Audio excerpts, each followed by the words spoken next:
माननीय मुख्यमंत्री जी श्री नीतीश कुमार जी जब भी रिटायरमेंट लेंगे, जब भी वो कुर्सी छोड़ेंगे, उसके बाद सोचा जाएगा कि भाई बिहार में निषाद का बेटा मुख्यमंत्री बने। फिलहाल तो हम माननीय मुख्यमंत्री नीतीश कुमार जी के साथ हैं और सरकार हम चलाएं और एक फिलहाल है, मतलब फिलहाल। हाँ, अभी तो प्रेजेंट तो है ही ना। लालू यादव आपको दिल्ली से भी फोन करते रहे, रांची से भी करते रहे, पटना आए तो मिले कि नहीं? नहीं, मेरी मुलाकात नहीं हुआ। तकरीबन 1 साल चुनाव का हो गया और 1 साल में हमें लगता है 6 महीना से अधिक समय नेता प्रतिपक्ष बिहार से बाहर ही रहे, दिल्ली में हो या अन्य प्रदेश में हो। तो और मुझे लगता है कि ये वो प्रवासी का तरह वो बिहेव कर रहे हैं। वीआईपी पार्टी का आज स्थापना दिवस है और वीआईपी पार्टी बिहार में तो मंत्री हैं ही उनके राष्ट्रीय अध्यक्ष, लेकिन उत्तर प्रदेश में भी अपनी धमक बनाए हुए हैं। वहाँ के विधानसभा चुनाव को देखते हुए हमारे साथ खुद मुकेश सहनी हैं। मुकेश सहनी जी, ये बताइए कि आज तो स्थापना दिवस है और क्या तैयारी कर रहे हैं आप लोग? स्थापना तीसरा है मेरे ख्याल में। जी हाँ, तीसरा स्थापना दिवस है और 3 साल में हमारी पार्टी बहुत प्रगति किए हैं और सादगी से आज हम स्थापना दिवस मना रहे हैं। आज पार्टी के सभी कार्यकर्ता, जितने भी पदाधिकारी है, पार्टी के उज्जवल भविष्य के लिए एक दिया आज जलाएंगे दीपावली के अवसर पर। सामने देख रहा हूँ, ये सामने जी प्रतिमा, ये क्या है? ये फूलन देवी जी का प्रतिमा है और मैं आज हजारों प्रतिमा इस मैदान में लगा के और सबके सामने में एक दिया जलाने का कार्यक्रम हम आज कर रहे हैं और मजबूती से इनके बताए हुए रास्ते पे हम लोग चल रहे हैं, संघर्ष कर रहे हैं और आज आगे भी हमें संघर्ष करने का है और बहुत सारे समाज का जो हक अधिकार है उसके लिए लड़ाई लड़ना है। तो इसके लिए कार्यक्रम है, सादगी से कार्यक्रम। मुझे याद है कि आप जो है उत्तर प्रदेश भी आपने प्रतिमा भेजी थी फूलन देवी की, तो वहाँ पर नहीं लगा पाए थे, सरकार ने रोक दिया था, कुछ ऐसा हाँ खबरें आई थी। हाँ, उत्तर प्रदेश की माननीय मुख्यमंत्री श्री योगी जी ने उचित नहीं समझा कि फूलन देवी जी जो पूर्व 2 बार सांसद बने हैं और उनको माल्यार्पण करने का उत्तर प्रदेश में उन्होंने अनुमति नहीं दी और कह सकते उन्होंने रोक लगाया। लेकिन हम तो भाई फूलन देवी को मानने वाले लोग हैं, कोई राम को मानते, कोई रहीम को मानते, लेकिन हम फूलन देवी को मानने वाले लोग हैं। हमारे वंशज पूर्वज श्री रामचंद्र जी को नैया पार लगाएं। आज हम लोग मझधार में फंसे हुए हैं, तो अभी हमें इनके रास्ते पे चलना है और संघर्ष करके अपनी मंजिल को प्राप्त करना है। तो ये प्रतिमा है और हमने निर्णय लिया है कि फूलन देवी का प्रतिमा हर घर तक उत्तर प्रदेश में पहुंचाया जाएगा। तो 50,000 प्रतिमा हमने बनाया है और चुनाव से पहले हर घर में फूलन देवी जी का प्रतिमा लगेगा। योगी जी अयोध्या में दीप जलाएंगे तो आप फूलन देवी के प्रतिमा के सामने जलाइएगा। सबका अपना अपना आस्था है और योगी जी को अयोध्या में अगर श्री रामचंद्र जी के सामने में अगर दीप जला रहे हैं तो उनको ये भी थोड़ा पता होना चाहिए कि श्री रामचंद्र जी को नैया पार लगाने वाले हमारे पूर्वज थे। आज हम लोग मझधार में फंसे हैं, तो ठीक है, हम भी श्री राम को मानते हैं, लेकिन अब फिलहाल तो हमारा ज्यादा आस्था विश्वास आज फूलन देवी पे है, क्योंकि उनके बताए हुए रास्ते पे संघर्ष कर। बिहार में मान लीजिए 3 साल पुरानी आपकी पार्टी हुई, आज 3 साल पूरा हुआ, आप मंत्री बन गए, ठीक है, 4 विधायक हैं आपके बिहार में। उत्तर प्रदेश में भी आपकी नज़र है, आपने चेतना रैली भी की है, निषाद चेतना रैली, कैसा रिस्पांस है, क्या लगता है आपको? कुछ बहुत ही अच्छा। मैं संघर्ष करके आप कह सकते हैं 3 साल में ही बिहार में इतनी बड़ी उपलब्धि, हमने 1 साल पहले ही सरकार में पहुंच गए। तो उसी तरीके से लोगों में विश्वास है पार्टी के ऊपर और पूरे उत्तर प्रदेश में पार्टी का बहुत ही अच्छा तरीके से स्वागत किया जा रहा है और आने वाले समय में 165 सीट पर हम चुनाव लड़ेंगे। उसकी तैयारी फुल ऑलमोस्ट 90% कम्प्लीट हो चुका है। यहाँ आप एनडीए में शामिल है और वहाँ जो है योगी जी के खिलाफ, बीजेपी के खिलाफ आप लगे हुए हैं। नहीं, योगी जी और बीजेपी के खिलाफ कहाँ लग रहे हैं? वो तो वहाँ पे वो सरकार में है और वो अपना उनकी पार्टी है और हम अभी चाहेंगे कि हमारी पार्टी उत्तर प्रदेश में भी कुछ विधायक बना पाए। तो हम तो संघर्ष करने वाले लोग हैं, तो हम वो सरकार में और हम रोड पे हैं, संघर्ष कर रहे हैं। तो हमारे उनकी मंत्री हैं न, मंत्री बिहार सरकार में है और बिहार में हमारी सरकार है, एनडीए के साथ है और हमारे सहयोग से आज बिहार में सरकार है। तो लेकिन उत्तर प्रदेश में तो अभी हम संघर्ष ही कर रहे हैं। तो मेरा है कि पहले एक बार हम लड़ेंगे, 165 हो सकता है 10-20 चुनाव सीट जीते और उत्तर प्रदेश की जनता का सेवा करने का मौका मिले हमें। लेकिन मुकेश जी, एक बात हमको हमेशा देख रहे हैं, पिछले 1 साल से सरकार बनी हुई है, अभी वो 2 उपचुनाव भी हुए 2 सीटों पर, बार बार यही लगता है कि मुकेश सहनी कहीं चले न जाएं, क्योंकि लालू यादव भी चाहे तेजस्वी यादव बोलते हैं कि हम सरकार बना लेंगे, तो सबसे ज्यादा पहले जो है नजर आप पे जाता है, फिर मांझी जी पे जाता है। क्या ये तो बहुत ही अच्छा हमारे लिए शुभ है कि 75 साल के बाद पहली बार कोई लोग सोच रहा है कि निषाद का बेटा के दम पर हम सरकार बना सकते हैं, तो ये तो हमारे लिए बहुत बड़ी उपलब्धि है। फिलहाल तो हम माननीय मुख्यमंत्री नीतीश कुमार जी के साथ हैं और सरकार हम चलाएं और एक फिलहाल है, मतलब फिलहाल, मतलब हाँ, आगे अभी तो प्रेजेंट तो है ही ना, और आगे का कुछ नहीं कर सकते। नहीं नहीं, आगे भी रहना है, ठीक है, लेकिन लोग सोच रहे हैं, तो ये हमारे लिए उपलब्धि है कि वो समझ रहे हैं और सोच रहे हैं कि निषाद का बेटा सनत मल्ला हमारे साथ आ जाएंगे तो सरकार बन सकता है। तो ये हम लोग किंग मेकर का भूमिका में पहुंच गए हैं। ये देश में पहली बार निषाद का बेटा पहुंचा, तो ये हमारे पार्टी के लिए, हमारे लिए बहुत बड़ा उपलब्धि है। लालू यादव आपको दिल्ली से भी फोन करते रहे, रांची से भी करते रहे, पटना आए तो मिले कि नहीं आप? नहीं, मेरी मुलाकात नहीं हुआ। बात हुई?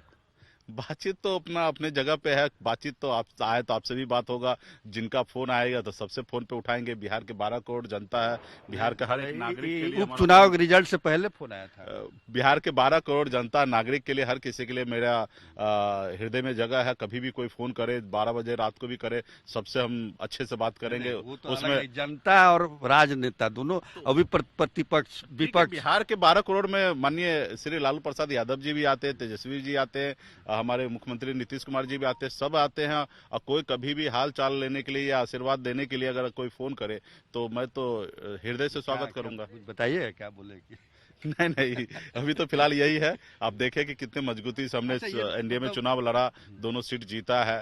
लेकिन आप वोट डालने नहीं गए अपने, आप कुशेश्वर स्थान के आप मतदाता है, लेकिन उस रोज ऐसा था कि लोग बोल रहे थे इसको, पहले से कार्यक्रम तय था कि अयोध्या में उस रोज कार्यक्रम था। श्री रामचंद्र जी को जाके हम बताना था पहले से ही कि उनको निमंत्रण देने के लिए मैं श्री रामचंद्र जी के पास उनके धरती पर गए थे कि हमारे पूर्वज ने आपके नैया पार लगाए हैं और हमारी नैया मझधार में फंसे हैं, कुछ तो देखिए और 2022 में हमारे नैया को पार लगाइए। इसलिए श्री रामचंद्र जी के पास पहले से जाने का समय निर्धारित था, तो इसलिए हम वहाँ पे गए।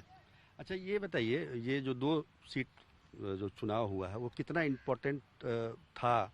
अगर मान लीजिए ये जेडीयू का दोनों सीट था, ये अगर चला जाता, क्योंकि तेजस्वी यादव, लालू यादव ये कहते हैं कि सरकार हम बना लेंगे, तो ऐसा आपको देखिए, जिस तरीके से प्रदेश में आज नंबर है, उस हिसाब से ये 2 सीट हर किसी के लिए अहम है, महत्व है इस सीट का। और हम लोगों ने इसमें जीतने में कामयाब हुए। माननीय मुख्यमंत्री जी के नेतृत्व में हम लोगों ने चुनाव लड़ा और मजबूती से हमारी सफलता प्राप्त हुआ है। और आपको पता ही है कि हम 2019 में कुशेश्वर के ठीक बगल का विधानसभा पे सिमरी बख्तियारपुर में लड़े थे और 25,000 वोट हमने लाया था। तो हमसे बोलते नहीं, हमारे पास वोट है। और ये सब सीट जो है यहाँ पे हमारे हर जगह पे पोलिंग कैपेसिटी भी हमारे पास 25,000, 30,000, 28,000 का हमारे पास ताकत है। तो मजबूती से वीआईपी पार्टी का पूरा एक एक वोट एनडीए के पक्ष में गिरा और हम जीत दर्ज किए। मतलब महत्वपूर्ण, अगर हार जाते तो मुश्किल होता। हाँ, हार जाते तो थोड़ा सा कष्ट होता, तकलीफ होता, सरकार के ऊपर उंगली भी उठता कि हम लोगों का विकास किस तरीके से है। तो इसके लिए हम लोगों ने लड़ा और जनता का पूरा भरोसा है कि हम लोग जो काम कर रहे वो सही है और जनता उसको पसंद कर रहे। तो ये हमारे लिए, सरकार के लिए भी उपलब्धि है कि हमने योगी जी के साथ जो आप, मतलब वहाँ जो आप कर रहे हैं कैंपेनिंग, तो क्या चाहते हैं वहाँ, मतलब वहाँ भी टाई अप हो ऐसा कि मतलब नहीं नहीं, हम कुछ नहीं चाहते। हम तो भाई संघर्ष करने वाले हैं, जमीन पे काम करने वाले लोग हैं और मजबूती से हम अपने पार्टी के लिए, अपने लोगों के लिए लड़ाई लड़ते हैं। जिनको मेरी फिक्र होगी, परवाह होंगे, वो हमारे साथ रहेंगे। वरना हम तो अकेले चुनाव लड़ने का निर्णय लिया है, हमें किसी के साथ नहीं चाहिए। हमारे पूर्वजों से लेकर अब हम तक हमेशा हर किसी को सरकार बनाते रहे और हर किसी को मदद करते रहे, लेकिन किसी ने हमारे नैया को पार नहीं लगाया। अभी मल्ला के बेटा पूरे प्रदेश में, देश में जग चुका है और सबको पता हो गया कि हमारी नैया जो है ना, हम खुद पार लगाएंगे, क्योंकि हम खुद मझवार हैं और हम अपनी नैया को पार लगाएंगे। हम किसी पे भरोसा आज की तारीख में करने के मूड में नहीं है और कोई करने वाला भी नहीं है। फिर एक बार पूछते हैं कि फिलहाल मतलब का क्या मतलब है? आप फिलहाल सरकार में हैं? फिलहाल तो आज प्रेजेंट टाइम में तो एनडीए के साथ है और आगे भी हम माननीय मुख्यमंत्री श्री नीतीश कुमार के साथ रहेंगे, बिहार के 12 करोड़ जनता के साथ रहेंगे। और मेरी जो लड़ाई है निषाद आरक्षण, उसके ऊपर हम मजबूती से हम काम करें। केंद्र सरकार ने वादा किए हैं 2014 में, 15 में, अभी वो 20 में, तो वो वादा को पूरा करें और इसी कंडीशन पे हम एनडीए के साथ हैं।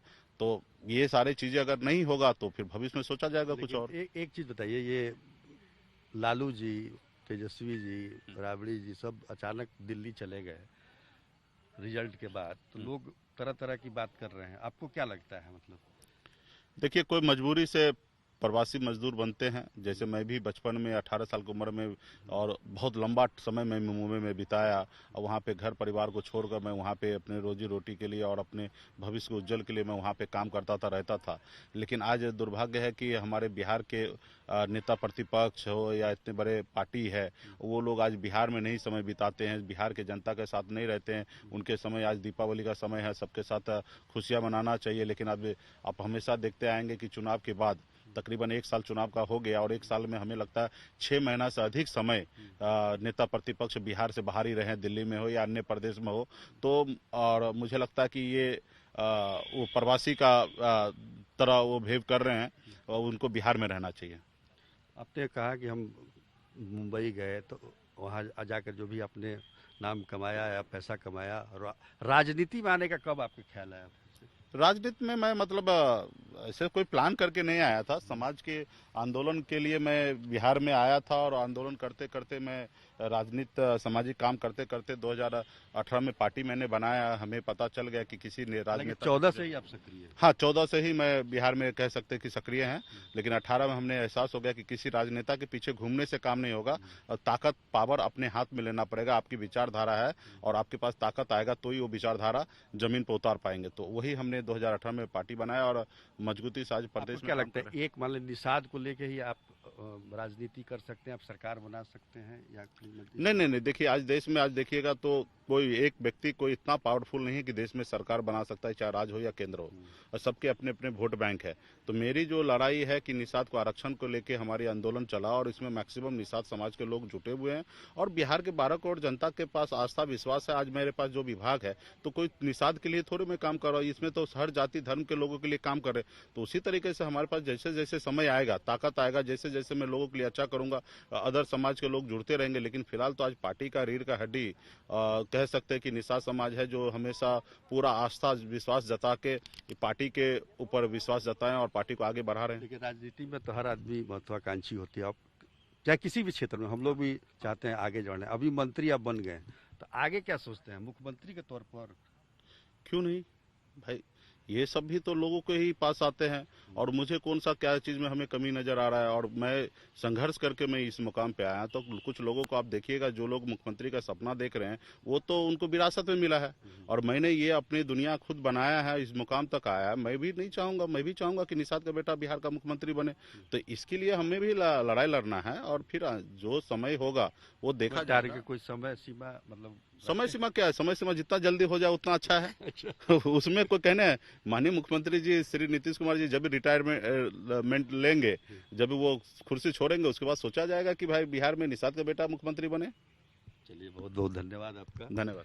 तो ये थे मुकेश सहनी जो बिहार सरकार में मंत्री हैं और इनका कहना है कि अभी फिलहाल एनडीए की सरकार यहाँ पर मजबूती से फिलहाल, लेकिन आगे सबकी महत्वाकांक्षा होती है, इनकी भी है मुख्यमंत्री बनने की। और इनका कहना है कि मुख्यमंत्री नीतीश कुमार रिटायर होंगे उसके बाद इनका नंबर आ सकता है। कैमरामैन नदीम आलम के साथ सुजीत कुमार झा।